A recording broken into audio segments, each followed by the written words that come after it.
Hello everyone and welcome back to our channel DS Bio Classes. Today we are talking about animal tissue. Animal tissue ये class 9th का tissue chapter का बड़ा मजेदार topic है। Animal tissue में हम लोग को कौन कौन से टाइप्स के टिश्यू दिए हुए हैं जो इस टॉपिक में हम लोग आज कवर करेंगे। एनिमल टिश्यू में 4 टाइप्स के टिश्यू आपके टेक्स्ट बुक में अवेलेबल है। 4 टाइप्स के टिश्यू हम लोग को पढ़ने हैं। कौन कौन से टिश्यू पढ़ने? First epithelial tissue, second muscular tissue, third connective tissue, आपका last nervous, it means nerve cells. Animal tissue में हम लोग को 4 टाइप्स के टिश्यूज के बारे में स्टडी करना है। Epithelial tissue it means outer covering, है ना। आउटर कवरिंग जैसे स्किन में होता है वहां तो प्रोटेक्शन है ही। हमारे इंटरनल ऑर्गेन्स में भी प्रोटेक्शन का जो फर्स्ट लेयर होता है, आउटर लेयर जो होता है, वो भी हमारा एपिथेलियल ही होता है, एपिथेलियल टिश्यू ही होता है ना। लेकिन जानना ये है कि एपिथेलियल टिश्यू तो है, फर्स्टली आउटर कवरिंग तो है, बट ये कौन सा एपिथेलियल टिश्यू है? कहने का मतलब एपिथेलियल टिश्यू में ही हम वैरायटी पढ़ने वाले हैं, टाइप्स पढ़ने वाले हैं कि कौन कौन से एपिथेलियल में कौन कौन से टाइप्स ऑफ टिश्यूज आते हैं और कौन कौन से ऑर्गन्स में किस टाइप के एपिथेलियल टिश्यूज प्रेजेंट होते हैं। जैसे एपिथेलियल टिश्यू में हम लोग कुछ स्पेशल टाइप्स पढ़ने वाले हैं, है ना। जैसे फर्स्ट है आपका स्क्वैमस एपिथेलियल टिश्यू। हम इसका स्ट्रक्चर भी पढ़ेंगे और इनका लोकेशन भी पढ़ेंगे कि ये हमारे बॉडी में कहाँ पे लोकेटेड है, किस सरफेस पे लोकेटेड है, ठीक है।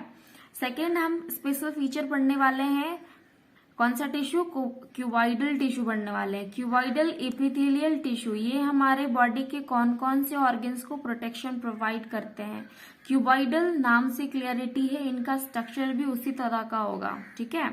थर्ड हम पढ़ेंगे कोलुमिनार एपिथेलियल टिश्यू। कोलुमिनार इनका स्ट्रक्चर भी कॉलम जैसा ही होता है। उसके बाद पढ़ेंगे हम लोग सेलिएटेड एपिथेलियल टिश्यू। सेलिएटेड, सीलिया, पैरामीशियम, कुछ याद आ रहा है? जिसमें बहुत सारे सीलियाज होते हैं, उनके पूरे बॉडी में सीलिया प्रेजेंट होते हैं, तो कुछ ऐसा ही स्ट्रक्चर होता है सीलिया का। तो सेलिएटेड एपिथेलियल टिश्यू भी हम लोग पढ़ेंगे, इनका स्ट्रक्चर भी हम लोग देखेंगे और बॉडी में कहाँ पे किस ऑर्गन्स में ये प्रेजेंट होता है हम ये भी देखेंगे। आगे है हमारा ग्लैंडुलर एपिथेलियल टिश्यू। एक्चुअली हमारे बॉडी में कुछ ग्लैंड्स होती हैं, जैसे 2 टाइप्स ऑफ ग्लैंड्स होती हैं। ये अभी पढ़ना नहीं है, लेकिन एक बेसिक सा इन्फॉर्मेशन आप लोग को हम दे रहे हैं। Exocrine glands and endocrine glands, कुछ ऐसे ग्लैंड्स होती हैं हमारे बॉडी में जो इम्पोर्टेंट भी है, जिससे कुछ एंजाइम्स, हार्मोन्स सिक्रीट होते हैं हमारे बॉडी के लिए। तो उनका स्ट्रक्चर हम देखेंगे और वहां पे कौन सा एपिथेलियल प्रेजेंट होगा? ग्लैंडुलर प्रेजेंट होगा। तो epithelial it means outer covering, और आउटर कवरिंग में किस टाइप के टिश्यूज प्रेजेंट होंगे हमारे बॉडी में? स्क्वैमस, क्यूबॉइडल, कोलुमिनार, सेलिएटेड, ग्लैंडुलर, ये कुछ टाइप दिए हुए हैं जो हम एपिथेलियल जब पढ़ेंगे उसमें हम ये सारा टिश्यूज को डिस्कस करेंगे, ठीक है। नेक्स्ट आपका जो एनिमल टिश्यू है वो है मस्कुलर। नाम से क्लियरिटी है, मसल्स के बारे में यहाँ पे बात हो रही है। Muscular tissue, muscular tissue 3 types के होते हैं और 3 टाइप्स के हम लोग को पढ़ने भी हैं। फर्स्ट आपका है स्ट्रेटेड मसल्स। स्ट्रेटेड मसल्स को हम जनरली क्या बोलते हैं? Voluntary muscles. Actually voluntary muscles वैसी मसल्स होती हैं जो हमारे कंट्रोल में होती है, जिसपे हमारा कंट्रोल होता है। हमारे बॉडी में बहुत सारे प्लेस में ऐसे मसल्स है जहाँ पे हमारा पूरा कंट्रोल होता है। हम चाहेंगे तो ही वो मूव करेगा, हम नहीं चाहेंगे तो वो मूव नहीं करेगा। मतलब हमारा पूरा कंट्रोल होता है, हमारा पूरा बस होता है, उस पे कंट्रोल होता है। वैसे मसल्स को हम कौन सा मसल्स बोलेंगे? Voluntary muscles. जैसे आप देख सकते हो हैंड का, लेग्स का, आप चाहो तो ये मूव करेंगे, ना चाहो तो ये मूव बिल्कुल नहीं करेंगे। तो जिसपे आपका कंट्रोल है ना, वैसे मसल्स को कौन सा मसल्स बोलते हैं? Voluntary muscles. और स्ट्रेटेड मसल्स, स्ट्रेटेड मसल्स को ही वॉलेंट्री मसल्स कहा जाता है। नेक्स्ट आपका है smooth muscles. Smooth muscles generally known as involuntary muscles. ये नाम आप अगर रिलेट करके देखेंगे तो दोनों आपको ना सेम नजर आ रहा होगा, सेम प्रोनाउंसिएशन इनका हो रहा होगा, वॉलेंट्री इनवॉलेंट्री, बस यहाँ पे IN जुड़ गया है, बाकी नेम पूरा सेम है, वॉलेंट्री इनवॉलेंट्री। तो वॉलेंट्री हम क्या बताए, जिसपे हमारा पूरा कंट्रोल होता है ना, वैसे मसल्स को हम वॉलेंट्री कहते हैं। तो उसका अपोजिट आप समझ जाइए इनवॉलेंट्री, जिसपे हमारा कोई भी कंट्रोल नहीं होता है ना, हम चाहेंगे तो भी वो मूव करेगा, नहीं चाहेंगे तो भी वो मूव करेगा, मतलब हमारा कोई उस पर कंट्रोल होता ही नहीं है।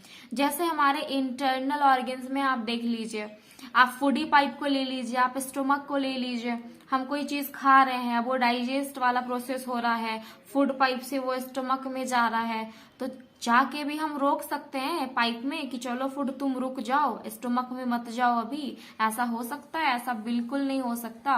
तो कुछ ऐसे फंक्शंस होती है हमारे बॉडी में, कुछ ऐसी एक्टिविटीज होती हैं जिसपे हमारा बिल्कुल भी कंट्रोल नहीं होता है ना, जिस मसल्स में हमारा बिल्कुल भी कंट्रोल नहीं होता, वैसे मसल्स को हम कौन सी मसल्स कहेंगे? Involuntary muscles. ठीक है, इनवॉलेंट्री मसल्स को हम स्मूथ मसल्स भी कहते हैं, इनका स्ट्रक्चर भी हम पढ़ेंगे। ठीक है, नेक्स्ट आपका कौन सा मसल्स आता है? Cardiac muscles. कार्डियक मसल्स, देखिए ये वर्ड बहुत स्पेशल है।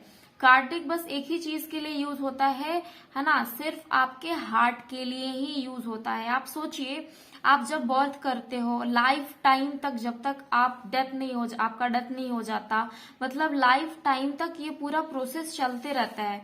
आप रुक जाते हो, आपका दिमाग रुक जाता है, आप सो जाते हो, आप मूवमेंट नहीं करते हो, तब तो ठीक है, लेकिन हार्ट, आप सो भी रहे हो ना तो भी आपका हार्ट वर्क करते ही रहता है, हार्ट कभी भी रुकता नहीं है।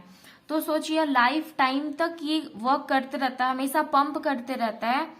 तो आप इमेजिन कीजिए कि ये हमेशा पंप करते रहता है, हम थक जाते हैं तो सो जाते हैं, हाथ पैर दर्द करने लगता है तो इसका इलाज है हमारे पास, लेकिन हार्ट वो कभी नहीं थकता, टायर्ड कभी नहीं होता, लाइफ टाइम तक वो पंप करते रहता है। तो कोई तो स्पेशल मसल्स इसके पास होता होगा ना, जो इतना स्पेशल होता है, ये लाइफ टाइम तक पंप करते रहता है इस तरह से। तो स्पेशल मसल्स इसके पास होता है, जिसका स्पेशल वर्ड भी है कार्डियक, है ना। कार्डियक मसल्स सिर्फ प्रेजेंट होगा, ओनली एक ही प्लेस पे ये प्रेजेंट होता है, आपका हार्ट। याद रखेंगे, जहां पे भी कार्डियक मिलेगा ये वर्ड आपको समझ जाना है, ये हार्ट से ही रिलेटेड है। ठीक है, तो ये तो वॉलेंट्री और इनवॉलेंट्री पूरे बॉडी में प्रेजेंट है, जहां पे कंट्रोल हमारा है वहां पे वॉलेंट्री, जहां पे हमारा बिल्कुल भी कंट्रोल नहीं है इनवॉलेंट्री। और एक ही ऐसा प्लेस है, इकलौता ऐसा प्लेस है जहां पे कार्डिक मसल्स प्रेजेंट होंगे, वो कौन सा मसल्स है?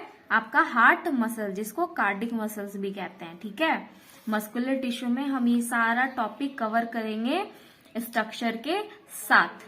थर्ड आपको एनिमल टिश्यू में पढ़ना है कनेक्टिव टिश्यू।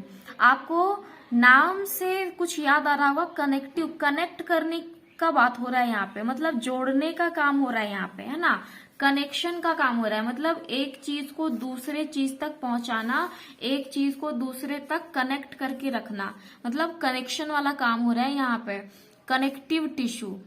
तो इसमें वही टॉपिक्स हम लोग पढ़ेंगे जो कनेक्शन का काम करते हैं, जोड़ने का काम करते हैं, one place to another place connect करके चीजों को ले जाने का काम करते हैं। कनेक्टिव टिश्यू में हम वही सारे टॉपिक्स को स्टडी करेंगे। जैसे फर्स्ट है ब्लड। अब हमारे बॉडी में ट्रांसपोर्टिंग कौन करता है? चाहे वो न्यूट्रिशन का हो, चाहे वो ऑक्सीजन का हो, वन प्लेस से अनदर प्लेस उसको कनेक्ट करके लेके जाता है।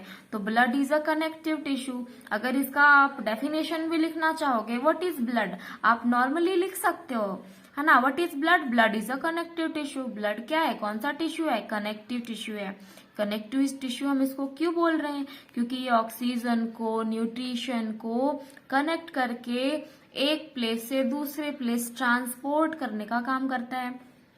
सेकेंड है लिम्फ। एक्चुअली लिम्फ आपको ना क्लास 9th में तो नहीं पढ़ना है, ये क्लास 10th में है, लेकिन फिर भी क्लास 9th में हम आप लोग को बेसिक सा इंफॉर्मेशन जरूर देंगे, बस आप लोग मेरे साथ बने रहिए।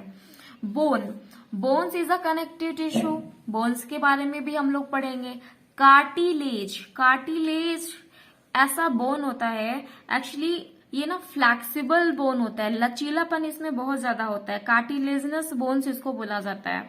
आप नोज को पकड़ के घुमा दीजिए, वो टूटेगा भी नहीं, ठीक है। आप ईयर को ना पकड़ के एकदम घुमा दीजिए। बचपन में जब कोई भी गलती करते थे तो टीचर्स या पेरेंट्स घुमाते थे ना ऐसे चाबी जैसा, तो टूटता था क्या? नहीं टूटता था। इट मीन्स वहां पे बोन्स तो है, लेकिन कैसी बोन्स है? फ्लैक्सिबल बोन्स है, लचीला वाला बोन है। तो वो जो लचीला वाला बोन होता है ना, हड्डी जो होता है, वो कौन सा बोन होता है? वो आपका कार्टिलेजनस बोन्स होता है, कार्टिलेज बोन होता है, ठीक है। इसके बारे में और डिटेल से पढ़ेंगे जब हम लोग कनेक्टिव टिश्यू के बारे में पढ़ेंगे। उसके बाद एरियोलर हम लोग पढ़ेंगे, एडिपोज टिश्यू पढ़ेंगे, लिगामेंट पढ़ेंगे। लिगामेंट इट मीन्स कि हम लोग बोन्स पढ़े हैं, मसल्स पढ़े हैं, लेकिन कभी जानते नहीं है कि बोन से बोन्स को अटैच करने के लिए कौन सा टिश्यू होता है, या बोन से मसल्स को अटैच करने के लिए कौन सा टिश्यू होता है। क्वेश्चन तो मन में आ रहा है ना कि एक बोन इधर से आया, एक बोन इधर से आया, तो कुछ तो यहाँ पे टिश्यू प्रेजेंट होगा जो ये वाला बोन और ये वाला बोन को क्या करेगा? कनेक्ट करने का काम करेगा। तो उस वाले टिश्यू को हम क्या बोलेंगे? या जो बोन है, आसपास की जो मसल्स होती हैं, मसल्स के साथ बोन्स को अटैच करने का काम कौन करता है? कोई तो टिश्यू ऐसा होता होगा ना जो बोन्स के साथ मसल्स को भी क्या करता है? कनेक्ट करने का काम करता है। तो उसमें हम लोग लिगामेंट और टेंडन्स पढ़ेंगे और जानेंगे कि कौन बोन से बोन्स को अटैच करता है और कौन सा ऐसा टिश्यू है जो बोन से मसल्स को अटैच करता है, ठीक है। कब पढ़ेंगे? जब हम लोग कनेक्टिव टिश्यूज के बारे में पढ़ेंगे, ठीक है। नेक्स्ट हमारा लास्ट एनिमल टिश्यू है nervous. Nervous it means nerve sales. ये क्या करती है हमारे बॉडी में? इनका एक ही काम है, हमारे बॉडी में जो मैसेज होती हैं, जैसे अगर पेन हो रहा है आपको, या फिर कोई इंजरी हो गया, या फिर कोई मैसेज आपको सेंड करना है या वो रिसीव करना है, ये सारा काम ना नर्व सेल्स करते हैं। कोई भी चीज को आप अगर महसूस करेंगे, कोई भी चीज को अगर आप टच करते हो, आप अगर पाम में कोई आइस क्यूब रख लेते हो, ठंडा चीज रख लेते हो, या फिर कोई गर्म चीज आप टच कर लेते हो, तो इन सारी चीजों को मैसेज जो आपके दिमाग तक पहुंचाने का काम और दिमाग से लाने का काम, इट मीन्स मैसेज को सेंड करने का काम, रिसीव करने का काम, ये सारा कौन सा सेल करेगा, कौन सा टिश्यू करेगा? नर्वस टिश्यू करेगा, इट मीन्स नर्व सेल्स करेगा, ठीक है। तो जब इसके बारे में हम लोग पढ़ेंगे ना, तो इनका स्ट्रक्चर भी पढ़ेंगे कि इनका स्ट्रक्चर कैसा होता है। इसमें एक्सॉन होते हैं, डेंड्राइट्स होते हैं, सेल बॉडी होता है, और पूरा डिटेल से इनके बारे में जानेंगे कि ये किस तरह से इम्पल्स प्रोड्यूस करते हैं और मैसेज को one place to another place तक ले जाने में हेल्प करते हैं। आई होप एनिमल टिश्यू का जितना भी टाइप्स यहाँ पे हम बताए आप लोग को समझ में आ गया होगा। नेक्स्ट वीडियो में हम एपिथेलियल टिश्यू बताएंगे आप लोग को, जिसमें ये सारा टाइप रहेगा, ठीक है। बस आप मेरे साथ बने रहिए। एपिथेलियल टिश्यू में जो इतने सारे टिश्यूज आपको दिख रहे हैं, ये सारा टिश्यू हम नेक्स्ट वीडियो में कवर करेंगे। अगर आपको ये पूरा कॉन्सेप्ट क्लियर हो गया हो तो वीडियो को प्लीज लाइक करें, सब्सक्राइब करें। Thank you for watching.